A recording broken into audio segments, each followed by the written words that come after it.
Bienvenue dans Expertise, l'émission des entrepreneurs, des indépendants et des audacieux. Nous recevrons dans la rubrique Zoom Patrick Robinson qui est fondateur de la start-up Citigo.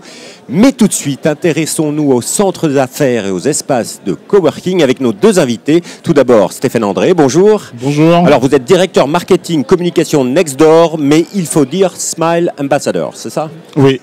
Je préfère. Et puis à côté de vous, Laurent Arnoux, président d'Emergence. Bonjour. C'est un centre d'affaires et aussi de coworking, espace de coworking. Nous avons démarré il y a 15 ans par les centres d'affaires et nous sommes maintenant aussi centre de coworking. Alors ma première question est pour vous, c'est un petit peu la définition. Quels sont les types d'hébergements que peuvent trouver les entrepreneurs aujourd'hui en France ?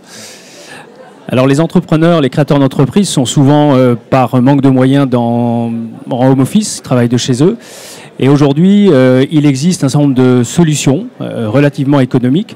Alors des solutions qui sont accessibles sous conditions comme les pépinières d'entreprise, mais vous avez maintenant, depuis quelques années, des solutions comme les centres d'affaires ou les espaces de coworking qui proposent pour des prix relativement attractifs, des postes de travail et qui offrent à ces créateurs d'entreprise un environnement professionnel. Alors, une petite rapide définition du centre d'affaires et de l'espace de coworking.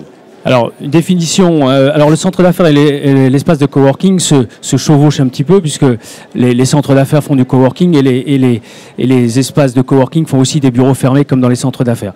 Globalement, ce sont des solutions flexibles qui offrent un espace de travail, donc avec de la souplesse contrairement à un bail, et avec du service.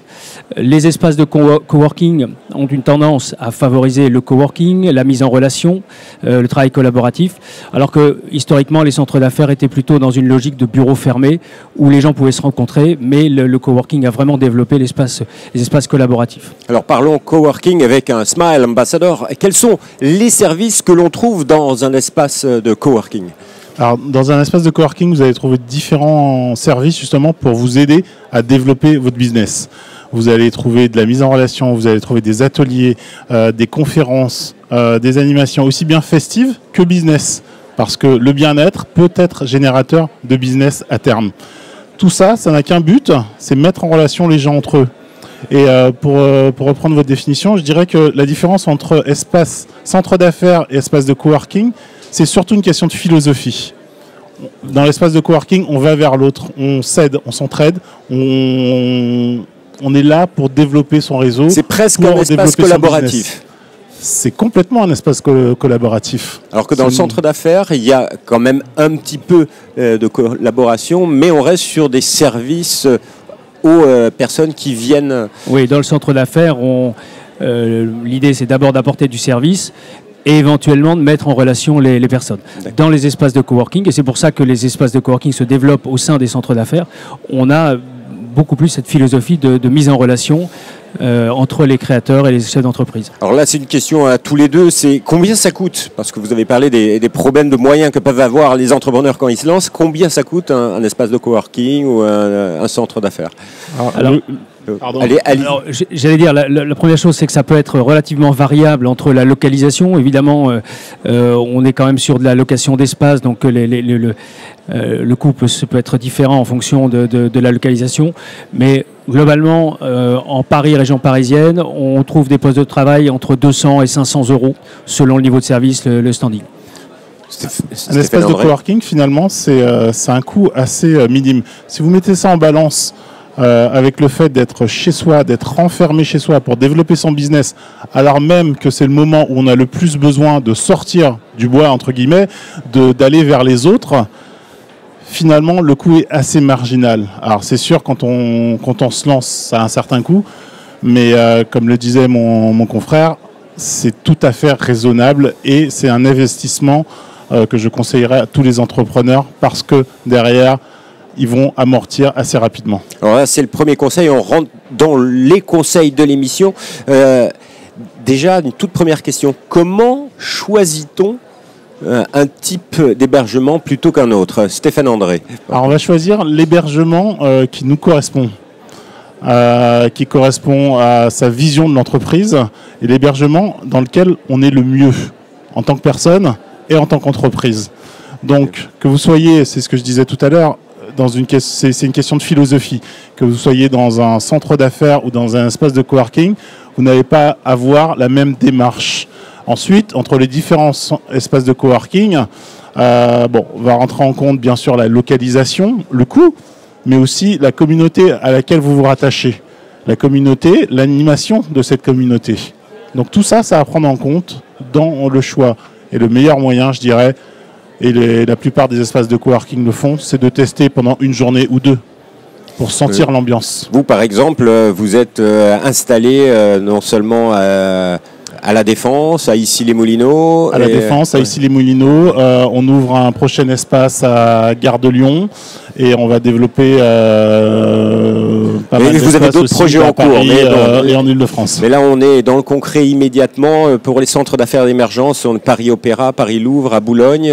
J'en oublie d'autres. Non, nous avons 3 sites en région parisienne. Et comment choisit-on un centre d'affaires? Je rejoins tout à fait ce que disait Stéphane, c'est qu'il faut se sentir bien. Et donc, il faut un petit peu analyser ses besoins. Qu'est-ce qu'on cherche? Est-ce qu'on cherche plutôt la flexibilité, un prix, une ambiance? Et il faut ensuite choisir l'espace en fonction de ce qu'on recherche. C'est le plus important. Il faut s'y sentir bien parce qu'on va travailler. Alors, il faut les visiter. Et quels sont les points à vérifier? Alors, je vais reprendre ce que je disais. C'est-à-dire que lorsqu'on visite, déjà, faut sentir bien, il faut que l'espace nous corresponde.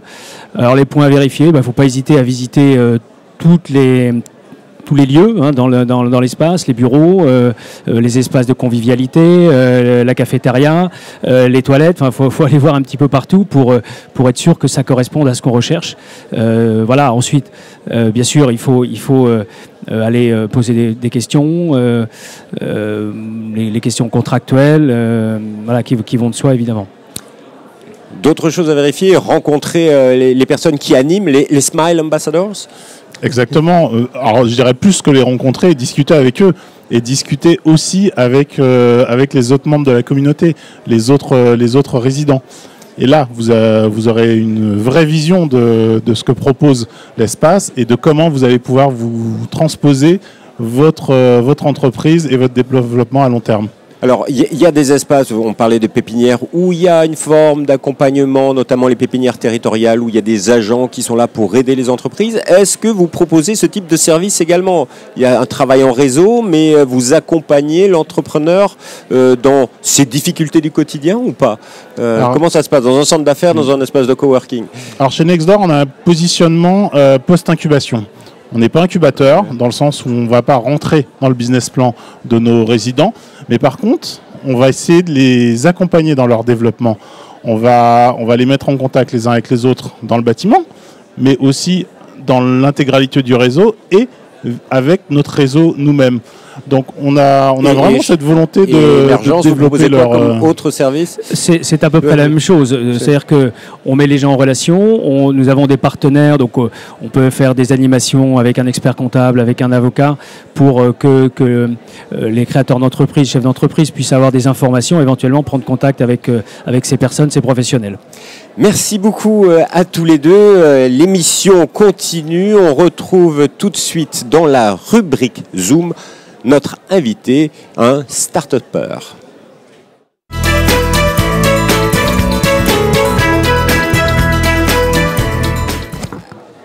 Et voilà, nous a rejoint Patrick Robinson, fondateur de Citigo. Bonjour. Bonjour Jérôme. Alors, vous êtes spécialisé dans le covoiturage urbain instantané. Alors, une jeune start-up, 2014. Alors, quelques chiffres.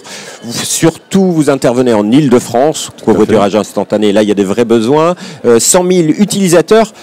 Mais on va parler de votre parcours de start-upper.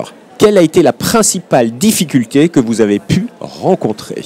Alors, il y en a de nombreuses, mais la plus importante, ça a été de faire connaître ce service avec un budget minuscule. Donc, on a essayé différents canaux de communication, le street marketing, des affiches dans les rues, et finalement, c'est, sans peut-être grande surprise dans l'époque où on vit, les canaux numériques, donc principalement Facebook et Instagram, puisque c'est une application mobile, donc tout se passe sur le smartphone, et c'est là où on a eu un très bon retour sur investissement par rapport à nos petits budgets de publicité. Donc là, il a fallu recruter quelqu'un spécialisé réseaux sociaux. Tout à fait, parce que c'est une vraie spécialisation. Le mobile n'est pas si ancien que ça, donc c'est rare de trouver des bons spécialistes.